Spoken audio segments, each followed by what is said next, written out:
मैं आप देख रहे हैं GM30 रिएक्शन यूट्यूब चैनल आपका हमारे इस चैनल पर वेलकम। अगर आप देखना चाहते हैं इस तरह रिएक्शन वीडियो तो हमारे चैनल जरूर सब्सक्राइब करें। तो चलता है जी वीडियो में प्रशंसा की वीडियो का title US and UK warn of major attack on Pakistan capital Marriott hotel attack. देखते हैं सबसे पहले वीडियो, फिर देते हैं अपना रिएक्शन। नमस्कार and welcome you all world affairs. मैं हूं प्रशांत धवन। नाउ रिसेंटली यूएसए और यूके की सरकारों दोनों ने पाकिस्तान की कैपिटल पे एक पोटेंशियल अटैक की वार्निंग दी है कि पाकिस्तान की कैपिटल में एक बहुत ही इनका बड़ा होटल है, होटल मैरियट। यहां पर कभी भी अटैक हो सकता है। यहां पर आप देख पाओगे possible attack, US UK embassies in Pakistan prompt officials not to visit Islamabad Marriott hotel. ये स्टेटमेंट अपने आप में बहुत इंपॉर्टेंट है क्योंकि मैरियट होटल पाकिस्तान की कैपिटल का सबसे बड़ा होटल है। कैपेसिटी के हिसाब से, ओवरऑल स्ट्रक्चर के हिसाब से भी आप देख लो। वैसे मैं आपको ये बता दूं, मैरियट होटल ऐसा नहीं है कि सिर्फ आपको पाकिस्तान में मिलेंगे। जिस तरीके से मैकडॉनल्ड्स चेन है रेस्टोरेंट्स की, दुनिया भर में आपको मिलेगा मैकडॉनल्ड्स, उसी तरीके से मैरियट होटल भी एक चेन है। इंडिया में भी बहुत सारे मैरियट होटल है, यूएस में, यूरोप में। तो जो पाकिस्तान की कैपिटल में इनका सबसे बड़ा मैरियट होटल है, उस पर अटैक हो सकता है, ये कहा है यूएस और यूके की एम्बेसीज ने। और जैसे ये वार्निंग सामने आई है ना, पूरे पाकिस्तान को याद आ गया 2008 का मैरियट होटल अटैक और उस वक्त भी किस तरीके से यूएसए की इन्वॉल्वमेंट अफगानिस्तान और पाकिस्तान में बढ़ रही थी। तो डिस्कस करेंगे यहाँ पर हुआ क्या था उस वक्त, आज के समय वार्निंग किस बारे में है, बहुत कुछ आपको जानने को मिलेगा। मगर आगे बढ़ने से पहले आपसे क्वेश्चन पूछूंगा। क्वेश्चन यहाँ पर यह है कि वीर गार्डियन 2023 एक्सरसाइज, ये पहली बायलैटरल एयरफोर्स एक्सरसाइज होने वाली है किन दो देशों के बीच में, भारत और चाइना, जापान, फ्रांस या ऑस्ट्रेलिया? कमेंट सेक्शन में करिए उत्तर। सही आंसर आपको मिलेगा वीडियो के एंड में। नाउ पिछले 2 महीने आप अगर देखो, नवंबर 2022 और दिसंबर, एक वेव चली है आतंकवादी हमलों की पाकिस्तान में। जितने आतंकवादी हमले पाकिस्तान में पिछले 6-7 महीने में नहीं हुए थे ना, उससे ज्यादा हुए हैं नवंबर दिसंबर में। यहाँ पे आप देख पाओगे 16 नवंबर से अटैक स्टार्ट हुए और अब मोस्ट रिसेंटली हमने देखा है कि 23 नवंबर को पाकिस्तान की कैपिटल इस्लामाबाद में एक सुसाइड अटैक हुआ। फिर आप अगर बलूचिस्तान देखोगे तो वहां पे कहानी अलग चल रही है। बलूचिस्तान में भी देखा गया कि मल्टीपल एक्सप्लोजन्स हुए, 5 पाकिस्तान आर्मी के सोल्जर्स मारे गए और 12 सिविलियंस भी इनके मारे गए। और यह सब आदमी हुआ था बलूचिस्तान की कोलू डिस्ट्रिक्ट में। ये एक ऐसी डिस्ट्रिक्ट है जहां पर माइनिंग बहुत होती है और सिंस पाकिस्तान में जो सिक्योरिटी सिचुएशन है ये लगातार डिटेरियोरेट कर रही है। पाकिस्तान में जो यूएसए की एम्बेसी है, इन्होंने ये कहा कि जो मैरियट होटल है वहां पर आतंकवादी हो सकता है कि अमेरिकन पे अटैक करे, इसकी पॉसिबिलिटी बहुत हाई है। इसलिए अमेरिका की एम्बेसी ने यह कहा कि जो भी अमेरिकन हैं ये मैरियट होटल पे तो ना जाएं। और जैसे यूएसए और यूके दोनों सरकारों का ये थ्रेट मैसेज आया, उसके बाद इस्लामाबाद की जो पुलिस है ये हो गई एक्टिवेट और इन्होंने पूरे इस्लामाबाद को आज के समय हाई अलर्ट पे रखा हुआ है। क्योंकि सीधा यहां पर लोगों को याद आ गया 2008 का मैरियट होटल अटैक। देखो मैरियट होटल में 2008 में क्या हुआ था, एक ट्रक से अटैक हुआ। एक ट्रक में एक आतंकवादी ने बहुत सारे बॉम्ब रखे। बताया जाता है कि 600 केजी हाई एक्सप्लोजिव्स यहां पर यूज किए गए और इस ट्रक को इस आदमी ने सीधा दे मारा मैरियट होटल पर, जिसकी वजह से 54 से लेकर 60 लोगों की मौत हुई और 250 के आसपास लोग बुरी तरीके से इंजर्ड हो गए। और देखिए पाकिस्तान में 2003 से लेकर 2022 तक आप देख लो, इतने आतंकवादी हमले हो चुके हैं ना कि हर एक आतंकवादी हमले का प्रॉपर डिटेल्ड मेंशन कहीं पे है नहीं, क्योंकि अटैक्स इतने सारे हुए थे। मगर मैरियट बॉम्बिंग इतना बड़ा जियोपॉलिटिकल इवेंट था क्योंकि कई कंट्रीज भी यहाँ पर शामिल थे कि इस अटैक पर एक प्रॉपर विकिपीडिया पेज बनाया गया। यहाँ पे आप देख पाओगे 2008 की बॉम्बिंग्स का एक प्रॉपर पेज है, इस्लामाबाद मैरियट होटल बॉम्बिंग। और आप अगर गूगल मैप पे देखोगे ना मैरियट होटल को, तो आप नोटिस कर पाओगे कि ये पाकिस्तान का सबसे पॉश इलाका है। यहाँ पे आप देख पाओगे ये है मैरियट होटल, इसके बिल्कुल पास में आपको मिलेगा प्रेसिडेंट्स हाउस। उसके अलावा पाकिस्तान के बहुत सारे जो मेंबर ऑफ पार्लियामेंट हैं वो भी इस इलाके में बैठते हैं। इनकी बहुत सारी जो एम्बेसीज है, यूएसए की एम्बेसी, यूके की एम्बेसी, वो भी इसी इलाके में मिलेगी। तो ये वीआईपी नहीं, वीवीआईपी इलाका है। और आप इमेजिन करके देखो, ऐसे इलाके में एक आतंकवादी 600 केजी एक्सप्लोसिव ले गया और इसने एक होटल पर ऐसा अटैक किया, ब्लास्ट इतना बड़ा था कि 60 के आसपास लोग मर गए। और मृतकों में आप देखोगे बाहर के देशों के बहुत सारे लोग थे। यहाँ पे आप नोटिस कर पाओगे पाकिस्तान के तो यहाँ पर 46 लोग मारे गए। उसके अलावा यूएसए के कई लोग मारे गए, डेनमार्क, वियतनाम, जर्मनी, मोरक्को, दुनिया भर के कंट्रीज से लोग मारे गए। यूके के यहाँ पर 4 लोग इंजर हुए। और ये अटैक देखिए पाकिस्तान की हिस्ट्री का सबसे बड़ा टेररिस्ट अटैक हो सकता था, क्योंकि प्लान ये था कि पाकिस्तान के जो टॉप लीडर थे उस वक्त, पाकिस्तान के पीएम, पाकिस्तान के प्रेसिडेंट, ये भी पॉसिबिलिटी थी कि यहां पर इस होटल में होते इस अटैक के दौरान। मगर आप कह लीजिए कोइंसिडेंस था कि लास्ट मोमेंट पर इन लोगों ने अपने प्लान्स चेंज कर दिए। हो सकता है कि कहीं से सिक्योरिटी इनपुट मिला हो कि अटैक हो सकता है, तो लास्ट मोमेंट पे इन्होंने अपने प्लान्स चेंज कर दिए और ये कहीं और चले गए। मगर कई लोग हैं पाकिस्तान में, वो ये कहते हैं कि आतंकवादी का मेन टारगेट पाकिस्तान की टॉप लीडरशिप नहीं थी, आतंकवादी का मेन टारगेट था अमेरिकन मरीन्स। देखो 2008-9 के आसपास यूएसए ने पाकिस्तान के कई टॉप होटल्स को ऑलमोस्ट मिलिट्री बंकर्स में कन्वर्ट कर दिया था, क्योंकि यूएसए के बहुत सारे मरीन्स, बहुत सारे जो सोल्जर्स थे जो इवेंचुअली लड़ने वाले थे अफगानिस्तान में, ये रुके हुए थे मैरियट होटल में। आज भी आप देखोगे पाकिस्तान के बहुत सारे जर्नलिस्ट ये कहते हैं कि 30 यूएसए के जो मरीन रुके हुए थे मैरियट होटल में, इनके पास हथियार थे, वेपन्स थे और ये करने वाले थे एक बड़ा ऑपरेशन अफगानिस्तान में। तो इनको टारगेट करने के लिए वो ट्रक आया था बॉम्ब्स वाला, मगर यूएसए के बहुत सारे मरीन्स बच गए। अमेरिकन की डेथ यहाँ पे आप देख पाओगे 3 के आसपास ही थी। हालांकि जो भी लोग अमेरिका के मरे ये सब सिक्योरिटी ऑफिशियल्स थे, अमेरिका का कोई आम नागरिक यहाँ पर नहीं मरा था।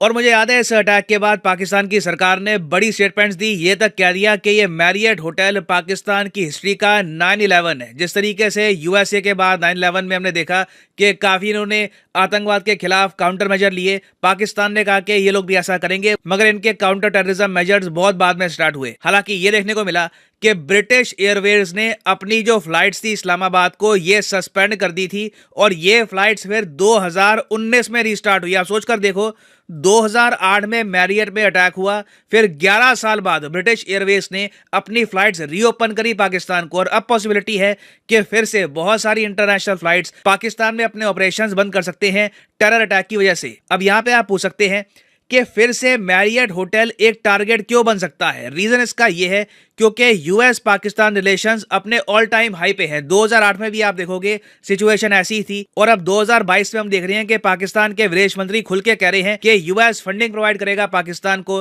ताकि पाकिस्तान अपनी बॉर्डर सिक्योरिटी इंप्रूव कर पाए। अब हालांकि मुझे यहां पर बोलना पड़ेगा, अभी तक पाकिस्तान की गवर्नमेंट का यह कहना है कि जो दुरंत लाइन है अफगानिस्तान और पाकिस्तान की, यहां पर प्रॉपर बॉर्डर फेंसिंग ये लोग करवाएंगे ताकि पाकिस्तान के हिसाब से अफगानिस्तान में जो आतंकवादी हैं ये पाकिस्तान में एंटर ना हो पाए। बट कोई बड़ी बात नहीं है कि जो ये $multi-million पैकेज पाकिस्तान को बहुत ही जल्द मिलने वाला है। बाय द वे, हाँ, इसको कंफ्यूज मत कर लेना 200 मिलियन के पैकेज से। जो $200 मिलियन पाकिस्तान को जेंडर इक्वालिटी के लिए मिलने वाले हैं वो अलग पैसा है। ये जो पैसा होगा ये उससे भी काफी बड़ा पैकेज है। ये बहुत ही जल्द, मोस्ट प्रॉब्ली 2023 के अंत में पाकिस्तान को मिल जाएगा, और पॉसिबिलिटी है कि इस अमाउंट को ये इंडिया के अगेंस्ट भी यूज करे। It is always a possibility. और इसके बदले में यूएसए को क्या मिलेगा? डेफिनेटली यूएसए को ज्यादा एक्सेस मिलेगा पाकिस्तान के बेसिस का। पाकिस्तान का यूज करके यूएस फिर से अफगानिस्तान में बॉम्बिंग कर पाएगा। तो इसके रिस्पॉन्स में डेफिनेटली बहुत सारे आतंकवादी ग्रुप हैं, ये अटैक करेंगे पाकिस्तान को ही। जितनी पाकिस्तान की इन्वॉल्वमेंट यूएसए के साथ बढ़ेगी उतने पाकिस्तान के लोग चले जाएंगे डेंजर में। और इवेंचुअली आज मैं आपको यह बता दूं कि शायद पाकिस्तान को फिर से ऑपरेशन ज़र्ब-ए अज़्ब या फिर राहे हक टाइप का जो ऑपरेशन इन्होंने किया था एक टाइम पर अपने ही देश में आतंकवादी मारने के लिए, मिलिट्री इन्होंने उतारी थी, वैसा ऑपरेशन इनको फिर से करना पड़े। क्योंकि पाकिस्तान तालिबान ने आज के समय पाकिस्तान के बहुत सारे इलाके हैं वहां पर अपनी पकड़ स्ट्रांग कर ली है। तो जिस तरीके से 2007-2008 के आसपास पाकिस्तान की मिलिट्री ने ऐसे ऑपरेशन किए थे, हो सकता है कि एक बड़े स्केल पर काउंटर टेररिज्म ऑपरेशंस इनको फिर से करने पड़े। तो 2023 आप देखोगे एक बहुत ही ज्यादा इवेंटफुल साल रहने वाला है पाकिस्तान यूएस रिलेशंस के लिए। कई चीजें ऐसी होंगी जो हमने सोचा था कि शायद फिर से देखने को नहीं मिलेगी, but eventually we will see them again. Now वापस आते हैं अपने क्वेश्चन की तरफ कि वीर गार्डियन 2023 एक्सरसाइज ये पहला युद्ध अभ्यास है एयरफोर्स का किन दो देशों के बीच में? भारत और सही आंसर यहाँ पे है ऑप्शन बी जापान। यहां पर आप देख पाओगे इंडिया जापान पहली बार एक एयरफोर्स एक्सरसाइज करने वाले हैं वीर गार्डियन 2023। और फाइनली यहां पर मैं ये भी ऐड कर दूं कि मेरी कई वीडियोस हैं अनअकैडमी प्लेटफॉर्म पे, फ्री ऑफ कॉस्ट वीडियोस जो आपने देखी नहीं है इंपॉर्टेंट टॉपिक्स पर। ये वीडियोस आप देख सकते हैं, कमेंट सेक्शन में जाओ, यहाँ पे आपको वीडियोस के लिंक मिल जाएंगे। फॉर एग्जाम्पल मेरी लेटेस्ट वीडियो है यूएस फंड करेगा पाकिस्तान की बॉर्डर सिक्योरिटी को, इस पर मैंने एक डेडिकेटेड वीडियो करी है अपलोड, ये आप देख सकते हैं। पाकिस्तान में फिर दल्ले, अमेरिका के पिट्ठू, अमेरिका के पिल्ले, अमेरिका के कुत्ते, अमेरिका के भौंकने वालों के इशारों पर दूम मिलाने वाले जो फिर से मौजूद हैं, जिसकी वजह से टेररिस्ट अटैक्स फिर से पाकिस्तान में वापस आ गए, जिसकी वजह से पाकिस्तान फिर एक गढ़ बढ़ने जा रहा है, जिसकी वजह से पाकिस्तान के आम आवाम को फिर से वही अजाब झेलना पड़ेगा जो कि इन कुत्तों की वजह से पहले झेलना पड़ा था। 2008 के बाद ही इस मुल्क में सबसे ज्यादा जो अटैक हुए थे दहशतगर्दी हुई थी। जरदारी भाई पैसे लेता था, मिस्टर 10%, वो पिल्ला है, हराम का पिल्ला है, तो वो उसका सबसे बेटा बड़ा बेगैरत है भाई, उसका बेटे ही अब वजीर खारजा है ना, जो अमेरिका में जाके कह रहा है हमें एड दो, और हमें वो सच बोल रहे हैं यार। कि परेशान पाकिस्तान था। में उसका पिछले 8-9 माह में मेरे ख्याल में 4-5 मरतबा जिस तरह एक विजिट के लिए नहीं आता पाकिस्तान कोई बंदा दूसरे ममालिक कंट्री में, इस तरह वो आया था। वो रहते ही कभी लंदन है, कभी यूएसए में होता है, कभी कहीं होता है, कभी कहीं झोली फैला कर जा रहा है, कभी कहीं कटोरा लेकर जा रहा है। जो हमारे दफ्तर है ना वजीर खारजा का, वो उसमें भाई कोई भी नहीं होता, उसमें तो ताला लगा हुआ है। तो हमारा जो वजीर खारजा है वो दौरों पर दौरे अमेरिका की वो इमरान खान ने सही कहा था कि मैं अमेरिका के सामने नहीं झुकूंगा, मैं अमेरिका के साथ दोस्ती चाहता हूं, मैं उनके गुलामी नहीं चाहता, लेकिन अमेरिका ये चाहता है मैं ऐसी गवर्नमेंट पाकिस्तान में बनवाऊं जो मेरी गुलाम हो, जो मेरे इशारों पर, मेरे समझ बुलाने पर दुम हिलाता हुआ कुत्तों की तरह भौंकते आए। ये वही सारी गवर्नमेंट है, इनको पता नहीं, इनको पता कीड़े पड़ने। अब देखें जरदारी का क्या हाल है, कुत्तों की तरह उसका हाल है। अच्छा रुखसार भाई, ये जो अटैक अब शुरू हो चुके हैं जो हमारे, इससे यही अंदाजा लगाया जा सकता है ना कि जो ये कोलिशन गवर्नमेंट बनी है और जरदारी का रद्दो अमल इसमें बहुत ज्यादा है, जरदारी की बात मानी जाती है, और अमेरिका के कहने पर जो इधर वो इमदाद मिल रही है पाकिस्तान को, उसके अफगानिस्तान का और पाकिस्तान के बॉर्डर पर बार लगाने में, ये अटैक उनके सबसे ज्यादा बढ़ सकते हैं और ज्यादा होंगे भाई, और ज्यादा होंगे।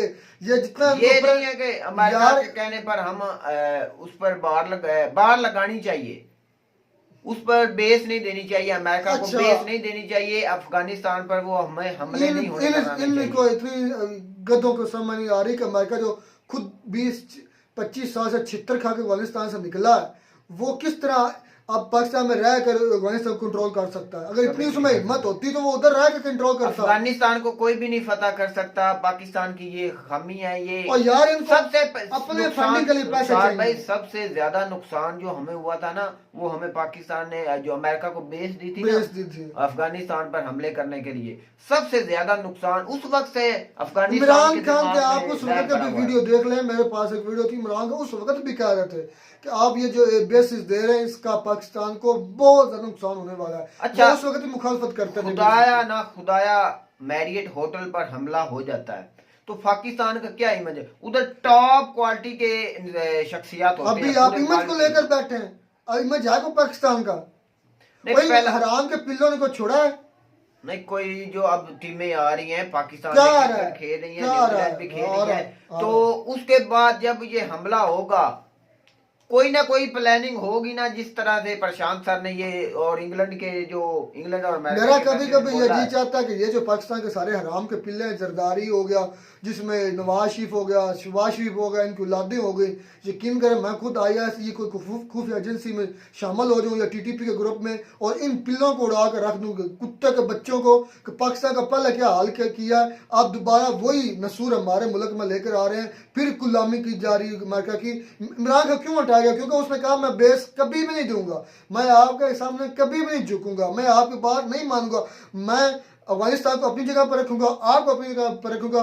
देख ले इमरान खान की दौर हुकूमत में कोई अटैक हुआ, इसीलिए तो उसको तालिबान खान कहते हैं, इसीलिए तो उसको तालिबान खान कहते हैं कि वो अमन की बात करता है। वो कहता है तालिबान के साथ आप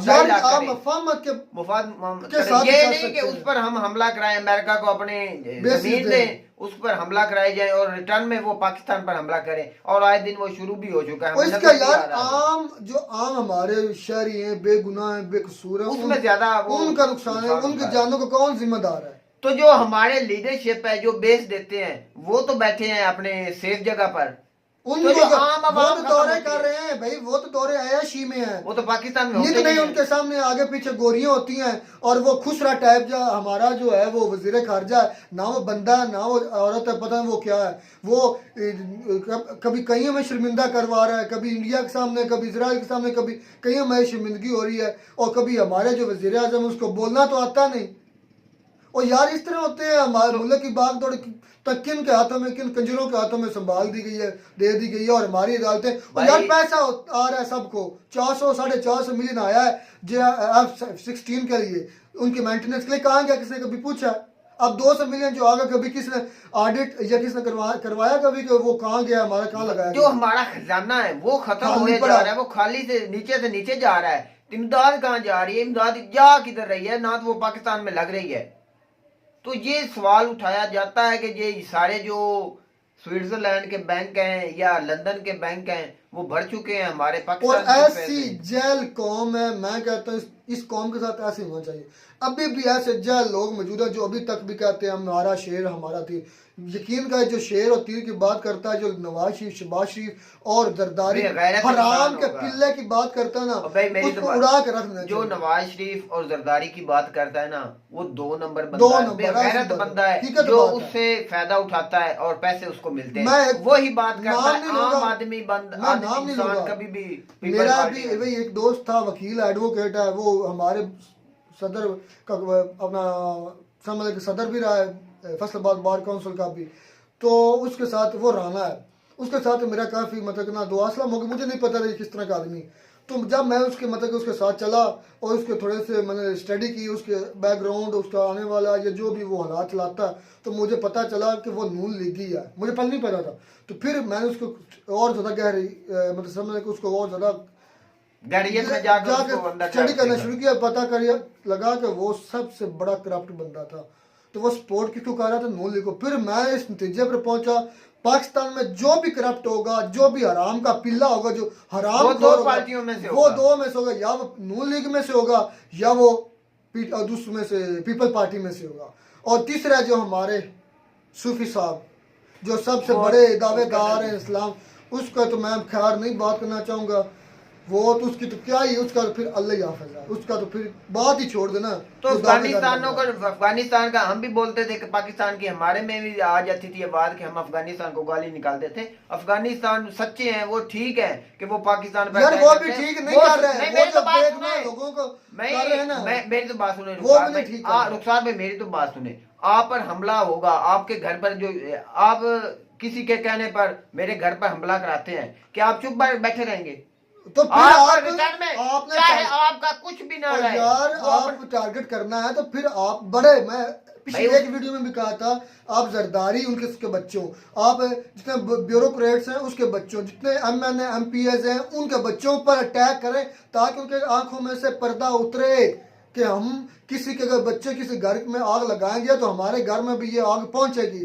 आम इंसान का आप कत्ल करके या TTP वाले लोग आम इंसानों को लेकर फैला के क्या करेंगे? ये सवालिया निशान है कि TTP का जो है टारगेट किलिंग कर रहे हैं। टारगेट किलिंग होनी चाहिए। हम चाहते हैं कि इनकी टारगेट किलिंग हराम के पिल्लों की हो। भाई हमारा तो बस नहीं चलता कि जो हमारे सियासतदान हैं, इस पर मैं आगे नहीं बोल आप वाकई मुनज़्ज़म है तो आप इन हराम के पिल्लों को करें। MPs जो है MNAs हैं उन पर करें, जिनके बच्चे बाहर बैठे हैं, ब्यूरोक्रेट्स हैं, जजेस हैं जो हमारे सारा निजाम कंट्रोल करके बैठे हैं, उनके फैसले करते हैं, उनको जब चोट लगे तो पता चले कि जो हमारे फैसले करते हैं अमेरिका के कहने पर आप अटैक करते हैं। टारगेट करें उनको, टारगेट कोई आपको पूछने वाला। आम इंसान को आप मांगे क्या आपको मिलेगा, क्या आपको फला? आप भी गुनाहगार, वो जो बेचारे मारे उनका सारा गुनाह आपके साथ। ये मुसलमानियत नहीं है, ये इंसानियत नहीं है। बात मुझसे इतनी है, जो गुनाहगार है उसको सजा मिलनी चाहिए। तो उम्मीद करते हैं आपको हमारी वीडियो अच्छी लगी होगी। अगर वीडियो अच्छी लगी हो तो हमारे चैनल जरूर सब्सक्राइब करें। मिलता है नई वीडियो में, तब तक दीजिए इजाजत। अल्लाह हाफ़िज़।